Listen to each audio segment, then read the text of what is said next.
মদিনার বাজার দিয়ে নবীজি যাচ্ছেন, নবীজির একটা ওট পছন্দ হয়েছে, তো নবী ওটের মালিকের কাছে গিয়ে জিজ্ঞেস করলেন, ভাইয়া এই ওটটার দাম কত?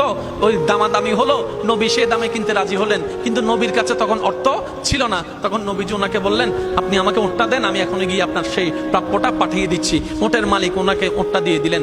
আশেপাশে যারা ওটের মালিক ছিল সবাই জিজ্ঞেস করতেছে, এই পাগলা, তুমি কি যাকে ওট দিয়েছো তাকে চিনো? বলে যে না। নাম জানো? বলে যে না। পরিচয় জানো? বলে যে না। ঠিকানা জানো? না। তো তুমি যে ওটটা দিয়ে দিলা, উনি যদি ওটার টাকাটা না ফাটায় তখন তো তুমি লসের মধ্যে চলে যাবা। সে ওটের মালিক বলে, এত সুন্দর নুরানি চেহারাওয়ালা কখনো বাটপার হতে পারে না, কখনো চিটার হতে পারে না, কখনো মিথ্যুক হতে পারে না। ওনার চেহারা দেখেই তো আমি ওট বিক্রি করার আগে মনটাই বিক্রি করে দিয়েছি, মনটাই বিক্রি করে দিয়েছি, মনটাই বিক্রি করে দিয়েছি। তোমরা যাই বলো, আমার মন বলে উনি আসবেই আসবে, টাকাটা পাঠাবে পাঠাবে।